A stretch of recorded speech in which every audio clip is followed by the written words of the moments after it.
Hi friends, welcome to M G time. ഇന്ന് നമ്മൾ ഉണ്ടാക്കാൻ പോകുന്നത് മസാല വഴറ്റി സമയം കളയാതെ വളരെ പെട്ടെന്ന് തയ്യാറാക്കാൻ പറ്റുന്ന ഒരു ക്രിസ്പി ഉള്ളിമുട്ട കട്ട്ലേറ്റ് ആണ്. ചായക്കൊപ്പം കഴിക്കാൻ പറ്റിയ ഈ രുചികരമായിട്ടുള്ള ഈ സ്നാക്ക് എങ്ങനെയാണ് ഉണ്ടാക്കുന്നത് നോക്കിയാലോ. അതിനായിട്ട് ഇതിലേക്ക് ആദ്യം വേണ്ടത് ഇതേപോലെ സവാള നീളത്തിൽ അരിഞ്ഞെടുത്തതാണ്. ഞാനിപ്പോൾ ഒരു 3 സവാളയാണ് എടുത്തിരിക്കുന്നത്. നീളത്തിൽ അരിഞ്ഞെടുത്ത സവാള നമുക്കൊരു പാത്രത്തിലേക്ക് ഇട്ട് കൊടുക്കാം.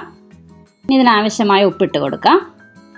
നന്നായിട്ടൊന്ന് മിക്സ് ചെയ്തെടുക്കണം. ഇതേപോലെ കൈ വെച്ച് തന്നെ വേണം നമ്മളിത് നന്നായിട്ട് ഞെരടിയെടുക്കാനായിട്ട്. ഇതേപോലെ കൈ വെച്ച് തന്നെ നമ്മൾ നന്നായിട്ട് ഞെരടിയെടുക്കുകയാണെങ്കിൽ ഉള്ളിയിൽ നിന്നുമുള്ള വെള്ളമൊക്കെ നന്നായിട്ട് പുറത്തേക്ക് വരും. അപ്പോൾ ഇതേപോലെ ഒന്ന് നന്നായിട്ട് ഞെരടിയെടുത്ത ശേഷം ഒരു 5 മിനിറ്റ് ഒന്ന് റെസ്റ്റ് ചെയ്യാനായിട്ട് വെക്കാം. ഇനി ഇതിലേക്ക് വേണ്ടത് ഇതേപോലെ മുട്ടയാണ്. ഞാനിപ്പോൾ പുഴുങ്ങിയെടുത്ത് തോടൊക്കെ കളഞ്ഞെടുത്ത മുട്ടയാണ്.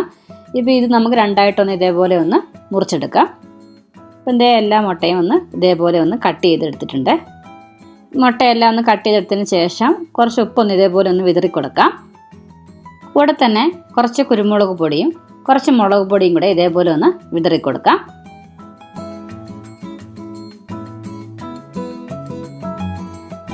ഇത് ഇപ്പോൾ ഒരു 5 മിനിറ്റ് കഴിഞ്ഞിട്ടുണ്ട്. ഉള്ളിയിൽ നിന്നുമൊക്കെ നന്നായിട്ടൊന്ന് വെള്ളം ഇറങ്ങി വന്നിട്ടുണ്ട്. ഇനി നമുക്കിതിലേക്ക് വേണ്ടത് 1 ടീസ്പൂൺ മുളക് പൊടിയാണ്. കൂടെ തന്നെ 1/4 ടീസ്പൂൺ മഞ്ഞൾപ്പൊടി ഇട്ട് കൊടുക്കാം.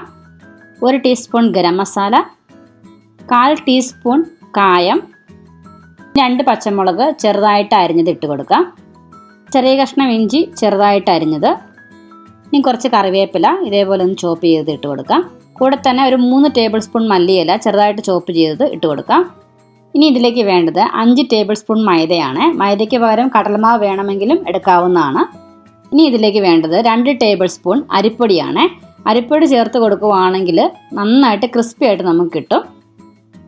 നന്നായിട്ട് എല്ലാം ഒന്ന് ഇളക്കി യോജിപ്പിച്ച് കൊടുക്കാം. ഇതേപോലെ കൈവച്ച് തന്നെ ഇത് ഇളക്കി കൊടുത്തിരുന്നാൽ മതി.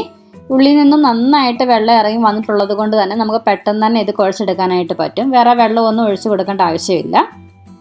ഇത് ഇപ്പം നന്നായിട്ടൊന്ന് കുഴച്ചെടുത്തിട്ടുണ്ട്. വെള്ളമൊന്നും ഒഴിച്ച് കൊടുക്കാതെയാണ് നമ്മളിത് കുഴച്ചെടുത്തിട്ടുള്ളത്.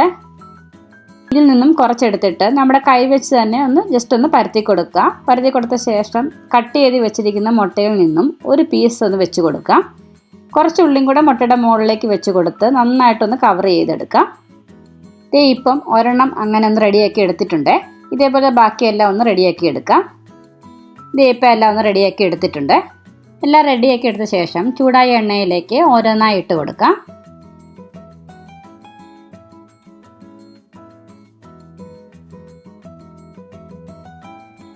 ഇനി ഇത് ഒരു മീഡിയം ഫ്ലെയിമിൽ വെച്ച് വേണം ഇതൊന്ന് ഫ്രൈ ചെയ്തെടുക്കാനായിട്ട്. ഒരു സൈഡ് ചെറുതായിട്ടൊന്ന് കളർ മാറി വരുമ്പം ഇതേപോലെ ഒന്ന് തിരിച്ചിട്ട് കൊടുക്കാം. 2 സൈഡും നന്നായിട്ടൊന്ന് ബ്രൗൺ കളറായി ഒന്ന് ക്രിസ്പി ആയി വരണം. അതുവരെ നമുക്ക് ഇതേപോലെ ഒന്ന് തിരിച്ചു മറിച്ച് വിട്ട് വേണം ഇതൊന്ന് ഫ്രൈ ചെയ്ത് എടുക്കാനായിട്ട്. നന്നായിട്ട് ക്രിസ്പി ആവണ്ട എന്നുണ്ടെങ്കിൽ 2 സൈഡും ഒന്ന് ബ്രൗൺ കളറായി വരുമ്പോൾ എണ്ണയിൽ നിന്ന് കോരി മാറ്റാവുന്നതാണ്. ഞാനിപ്പോൾ ഇവിടെ നന്നായിട്ട് ക്രിസ്പി ആക്കിയാണ് എടുത്തിരിക്കുന്നത്. ഇതിപ്പോൾ നന്നായിട്ട് ക്രിസ്പിയായി വന്നിട്ടുണ്ട്. ഇനി നമുക്കിത് എണ്ണയിൽ നിന്നും കോരി മാറ്റാവുന്നതാണ്. ഇതിപ്പം ഇതേപോലെ ബാക്കിയെല്ലാം ഒന്ന് റെഡിയാക്കി എടുക്കാം. വളരെ രുചികരമായിട്ടുള്ള എന്നാൽ പെട്ടെന്ന് തന്നെ തയ്യാറാക്കി എടുക്കാൻ പറ്റുന്ന ഈ മുട്ട ഉള്ളി കട്ട്ലേറ്റ് നിങ്ങൾക്ക് ഇഷ്ടമായെന്ന് കരുതുന്നു. ഇഷ്ടമായെങ്കിൽ ഉറപ്പായും ഒന്ന് ട്രൈ ചെയ്ത് നോക്കണേ. ട്രൈ ചെയ്ത് നോക്കിയിട്ട് ഫീഡ്ബാക്ക് അറിയിക്കാനായിട്ട് മറക്കരുത്.